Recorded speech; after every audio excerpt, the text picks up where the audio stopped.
Placebo. Le mot est bien connu. Il signifie, en latin, je plairai. Un futur de l'indicatif qui indique un mieux à venir. Or, il est aujourd'hui sur toutes les lèvres alors que l'homéopathie traverse une période d'intense agitation avec la fin annoncée du remboursement des célèbres petits granules de sucre d'ici à 2 ans. Car le verdict du ministère des Solidarités et de la Santé est tombé début juillet, les préparations homéopathiques ne seront plus remboursées à partir du mois de janvier 2021.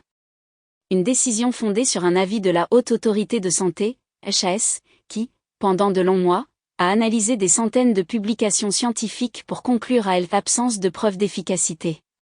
Ou, pour le dire autrement, les granules préparées selon les usages de l'homéopathie ne sont pas plus efficaces que des granules de sucre sans aucune autre forme de préparation.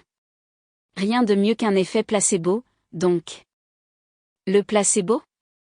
Si le mot lui-même désigne une substance inerte, sans aucun effet pharmacologique propre, l'effet placebo, lui, prend en compte une réalité bien plus complexe. Le neuroscientifique Fabrizio Benedetti, Université de Turin, parle d'un phénomène psychobiologique actif qui se produit dans le cerveau du patient et qui est capable d'influencer à la fois l'évolution d'une maladie et la réponse à une thérapie. En clair, le placebo n'est pas une illusion, il produit un effet biologique. Une bonne nouvelle pour l'homéopathie, finalement, elle a au moins l'efficacité de l'effet placebo. Mais pas seulement elle. Car cet effet se manifeste quelles que soient les thérapies utilisées, pharmacologiques, physiques, psychiques ou même chirurgicales. Le placebo n'est pas une illusion, c'est un effet psychobiologique actif très puissant que l'on peut observer et quantifier. La fin d'une mauvaise réputation. Voilà qui éclaire d'un nouveau jour ce que la Haute Autorité qualifie d'efficacité. Selon elle, il s'agit de la partie qui, dans un médicament, dépasse l'effet placebo. C'est ainsi que toute molécule thérapeutique est testée contre placebo, un groupe reçoit ladite molécule, un autre reçoit une solution sans aucun principe actif, puis on compare les effets. Sachant qu'aucun des deux groupes ne sait évidemment ce qu'il a reçu. Pour le monde de la pharmacologie, le placebo est donc davantage considéré comme un effet qu'il faut mettre de côté. L'effet placebo est un problème en recherche clinique, car il handicape l'analyse statistique des résultats quand on compare le groupe placebo et le groupe traité, confirme Dominique Demolle, cofondatrice de l'entreprise Tools 4 Patients, spécialisée dans le développement d'outils de prédiction de la réponse des patients au traitement. Mais les temps changent, et c'est peu de le dire. L'effet placebo est désormais au cœur de nouvelles interrogations médicales. De fait, après avoir longtemps pâti d'une réputation peu scientifique, les recherches en neurosciences menées ces dernières années ont révélé, sans ambiguïté, qu'il n'avait rien d'une illusion. Le tournant a eu lieu au début des années 2000, quand l'effet placebo a, pour la première fois, été démontré dans le cerveau comme un effet biologique et non, seulement, psychologique. L'effet placebo, c'est quelque chose de bien réel, qui peut même être très puissant et que l'on peut observer et quantifier, énonce sans détour Pascal Tétrault, du département d'ingénierie biomédicale de l'Université d'Alberta, au Canada. Associé à l'attente consciente ou non d'une amélioration de son état de santé, l'ampleur des changements qu'il produit dans le corps ne cesse d'étonner. Surtout depuis qu'il est possible de le passer sous la loupe des méthodes modernes d'exploration du cerveau et du corps humain, l'IRP70. Le domaine dans lequel les effets du placebo sont les plus extraordinaires est sans doute celui de la douleur. Mais d'autres champs sont aujourd'hui explorés, tels que l'asthme, la dépression, les troubles du comportement. Sachant que ces pouvoirs ne vont évidemment pas jusqu'à guérir un cancer, par exemple. L'effet placebo n'est pas en mesure d'annihiler les causes d'une maladie organique.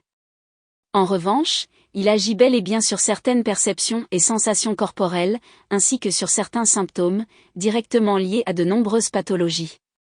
Avec des résultats aussi tangibles que bluffants, que ce soit dans un sens positif ou même, parfois, dans un sens négatif, on parle alors d'un effet nocebo. De quoi initier une médecine par placebo, l'IRP76 ? Une chose est sûre. Désormais conscients de cet extraordinaire pouvoir, des chercheurs et des médecins militent aux 4 coins du monde de plus en plus ouvertement pour une exploitation pleine, entière et rationnelle de cet effet dans la pratique médicale. 11 expériences qui révèlent les incroyables pouvoirs du placebo. Une overdose de placebo. C'est possible. Alors qu'il participe à un test clinique sur un antidépresseur, un homme de 26 ans fait une tentative de suicide. Il avale 29 comprimés fournis par le laboratoire. Rapidement, sa tension chute. Emmené aux urgences dans un état inquiétant, son teint est livide, il tremble, il sue abondamment, présente des difficultés à respirer. Après plusieurs heures de surveillance, sa tension finit par remonter. Lorsqu'un médecin lui apprend que les 29 comprimés absorbés étaient en fait des placebos et donc, à ce titre, dénués de la moindre substance active. Son état se stabilise enfin lorsque le jeune homme réalise qu'il n'a pas fait une overdose de médicaments. De plus un comprimé placebo est cher, plus il est efficace. Ce sont 82 volontaires qui se voient administrer un léger choc électrique avant et après avoir absorbé une pilule placebo. Ils ne savent pas que le comprimé ne contient rien.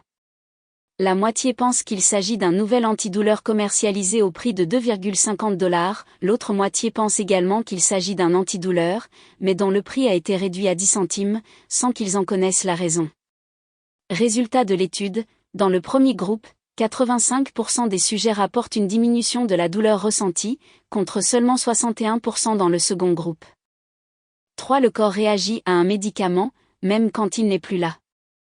Pendant 5 jours, l'équipe de la psychologue Marion Goebel, de l'université de Duisburg-Essen, invite 30 personnes atteintes de rhinite allergique à boire quotidiennement une boisson spécifique, X, juste avant de recevoir leur traitement anti-allergique classique, desloratadine. Quelques jours plus tard, les participants sont divisés en 3 groupes. Le premier doit boire de l'eau avant de recevoir une pilule placebo d'aspect identique au médicament, le deuxième doit ingérer la boisson X avant de recevoir également un placebo, le troisième, enfin, doit boire de l'eau avant d'obtenir le véritable médicament. Résultat, dans le deuxième groupe, la réexposition à la boisson X suffit à produire les mêmes effets que le médicament anti-allergique reçu par le troisième groupe, alors même qu'aucun principe actif n'a été administré. L'activation des basophiles, des globules blancs qui interviennent au cours de la réaction allergique, diminue dans le sang de ces patients. Un effet qui n'est pas observé dans le premier groupe qui a bu de l'eau. 4. Savoir que l'on prend un placebo n'annule pas son effet. Dans cette étude, 160 volontaires subissent un stimulus thermique douloureux sur l'avant-bras. Les expérimentateurs leur donnent ensuite une crème à appliquer sur la zone endolorie.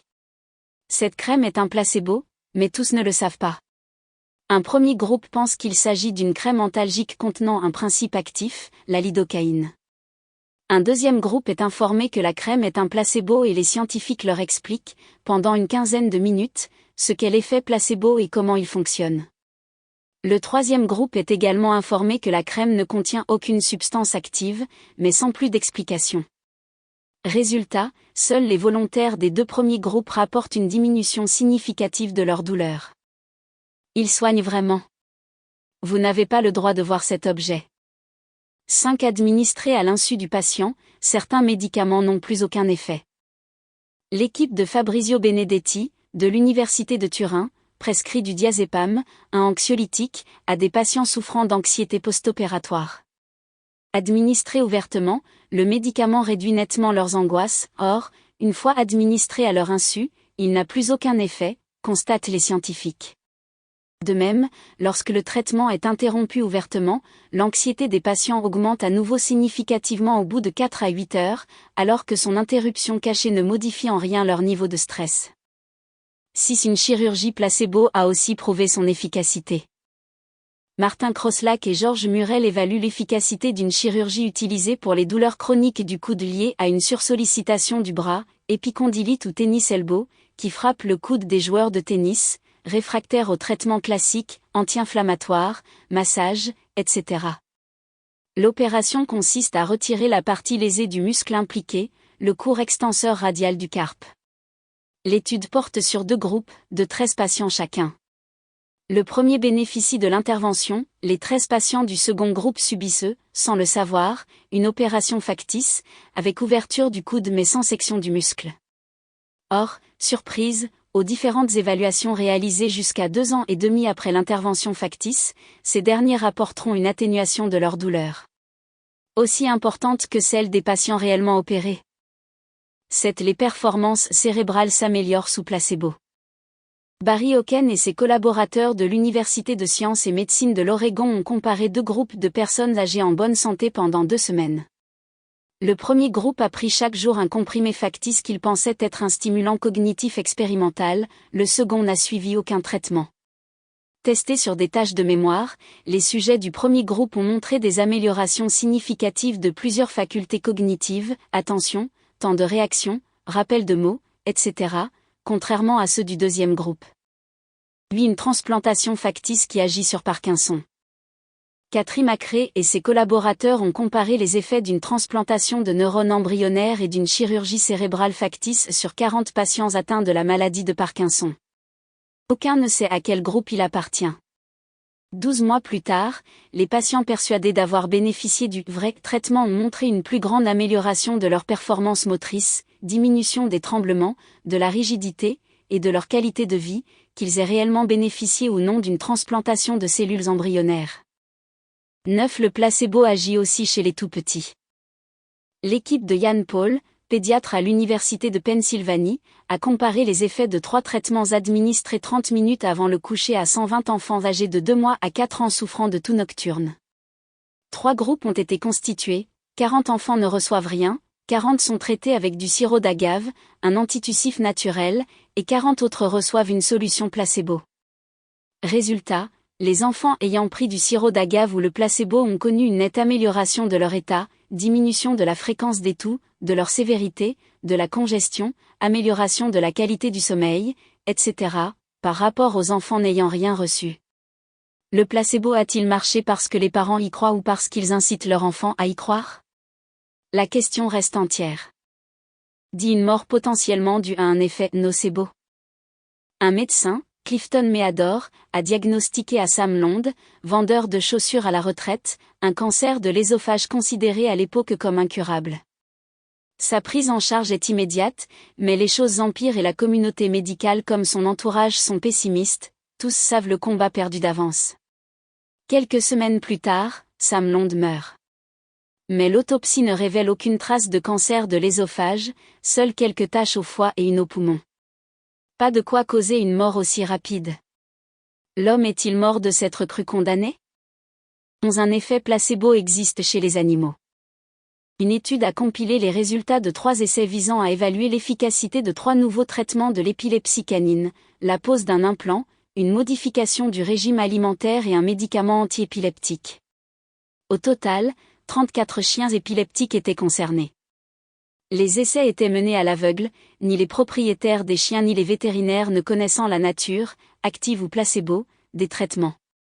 Résultat, quel que soit le type de prescription, une baisse de 26 à 46% de la fréquence hebdomadaire des crises d'épilepsie a été constatée sous placebo.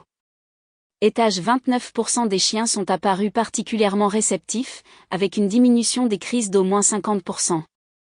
Un effet placebo lié à l'attente du maître? Possible, une précédente étude avait montré que lorsqu'un maître croit donner le traitement actif à son chien, qu'il soit en réalité actif ou placebo, les douleurs de l'animal semblent davantage diminuer. Il soigne vraiment. Vous n'avez pas le droit de voir cet objet.